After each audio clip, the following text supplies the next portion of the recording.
since you are a practicing Christian, you have not disavowed the faith. You go to the church. What makes you support this PIL, and why do you have anything against conversion? Which is conversion is one of the primary goals of the Christian organizations, right?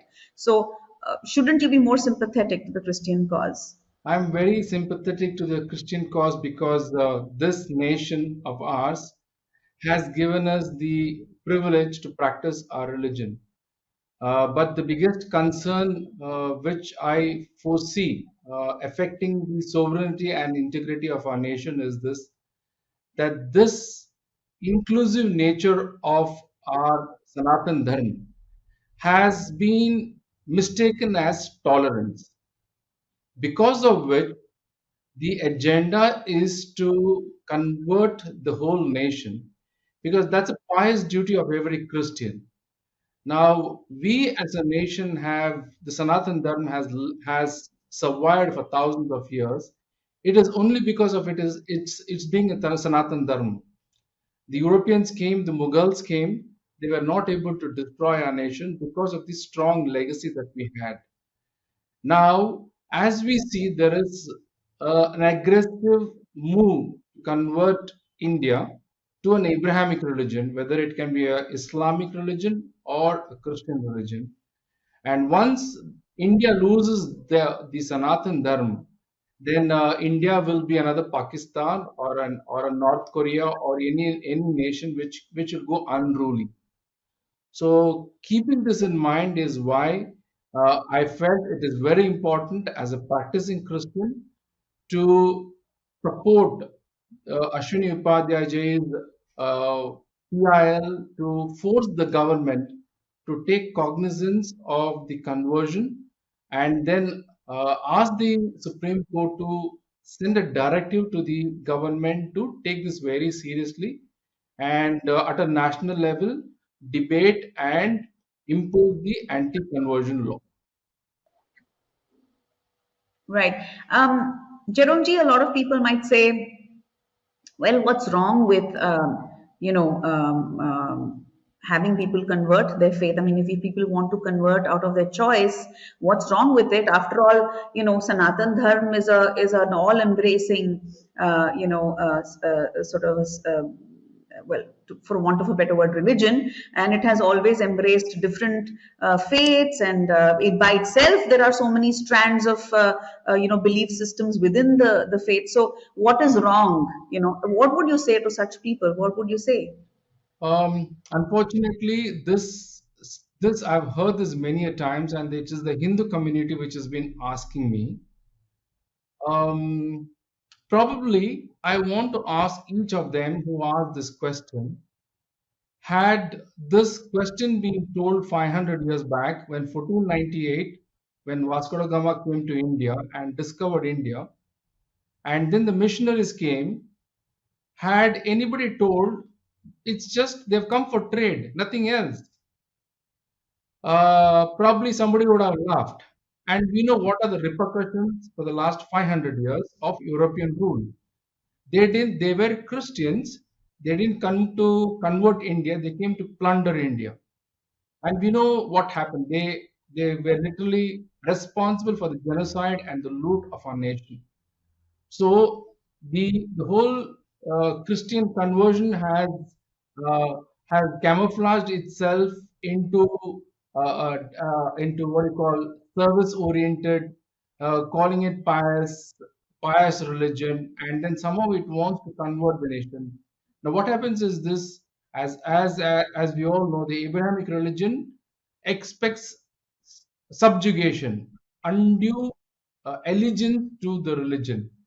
And we see that in the last 60, 70 years, seven states have become Christian states, and the Hindus have become minority in the last 70 years.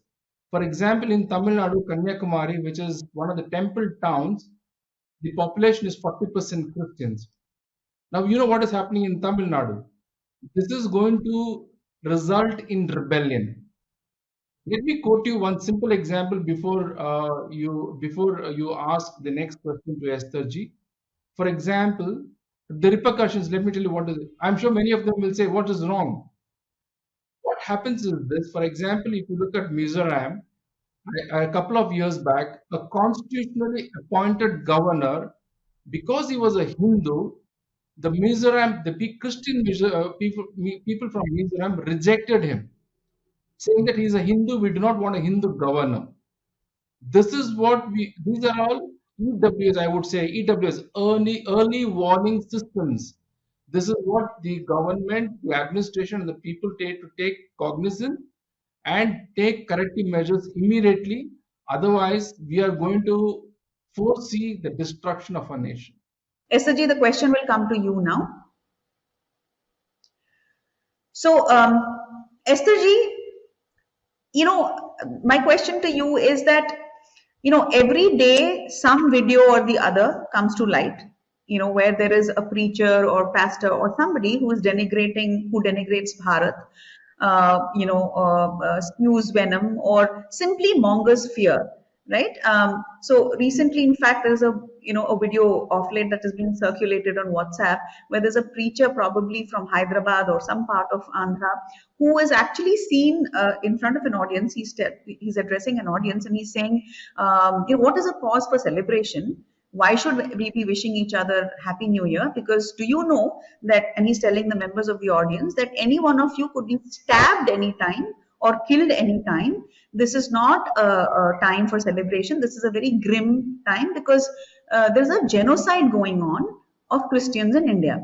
Now, this is ludicrous at some level, but it is also very dangerous, right? Because this is the kind of fear that is being created among Christians by so-called leaders of the community. So I would like you to talk a little bit about this aspect of the falsehoods that is being spread, because you mentioned several examples in your application. So, Pujita ji, Christians are masters at playing victimhood. And their long history of crying foul that actually began with the alleged persecution of the disciples, whose existence history could not even confirm beyond reasonable doubt. So, unless they exaggerated those persecution tales, Christianity would not have taken off the ground. So faith is in its place, and history has a certain place in the history of religions, right? So when you look at the history of Christianity, the truth is it is Christianity that slaughtered everyone else, every other culture, and stole their land. I don't have to give you examples. The Americas, Europe was pagan. It was taken over. The culture was annihilated, and it is Christian today. Well, most of it. It was Christian for a very long time. So there's a scholarly consensus, okay, about this persecution that has emerged, saying that Roman persecution of Christians was sporadic,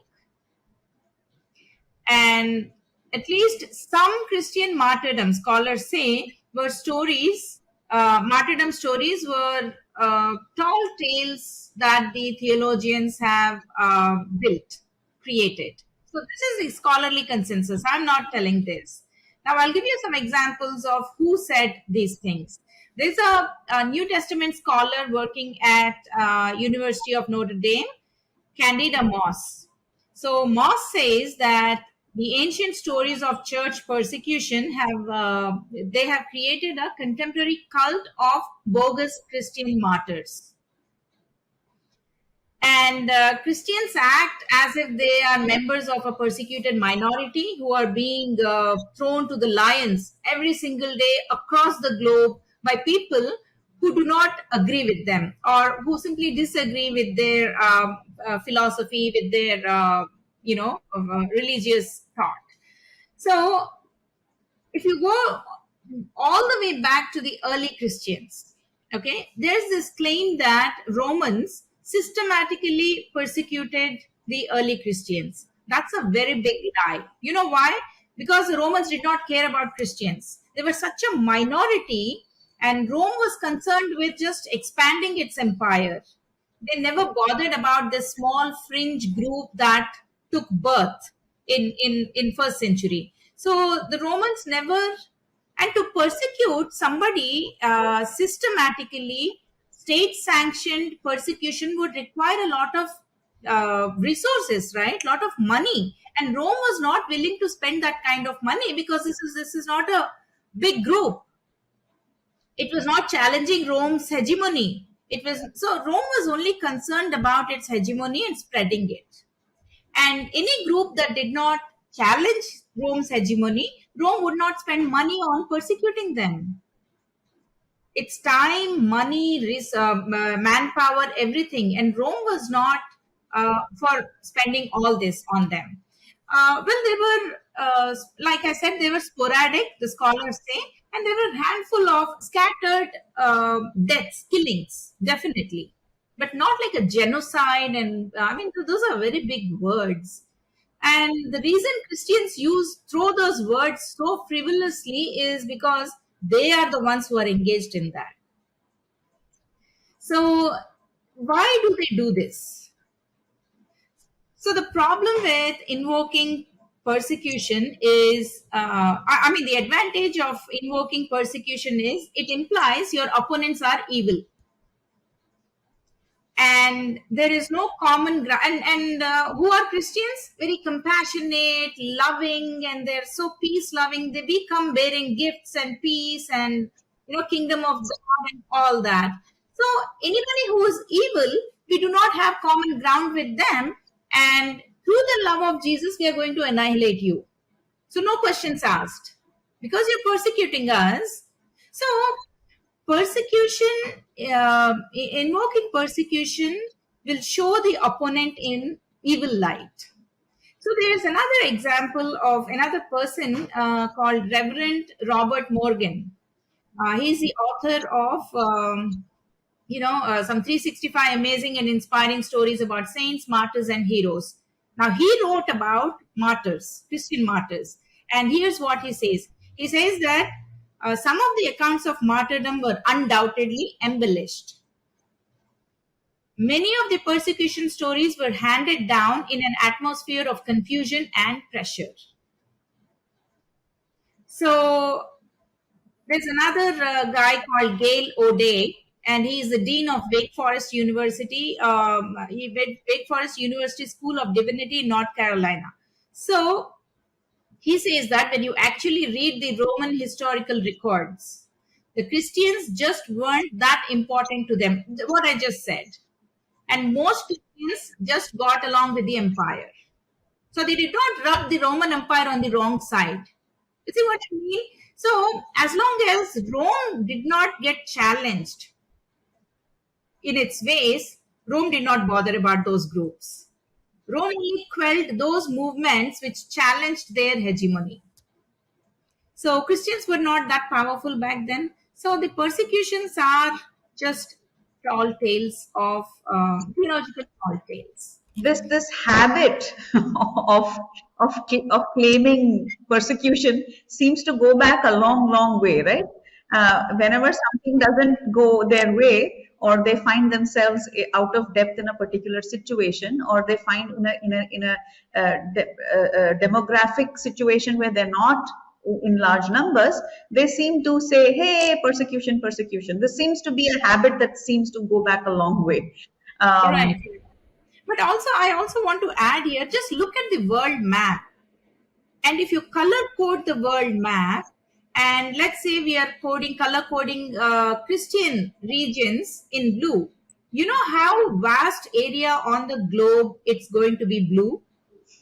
Of course. The left covering the Americas, New Zealand, Australia, North Asia, southern half of Africa, Europe, Greenland. I mean, all these are large land patches and they're all Christian. So what persecution are they talking about? Exactly. Please remember to subscribe to us and switch on the notifications for this channel. For our other social media links, more content, and to support our work, please visit citti.net. धन्यवाद, नमस्कार.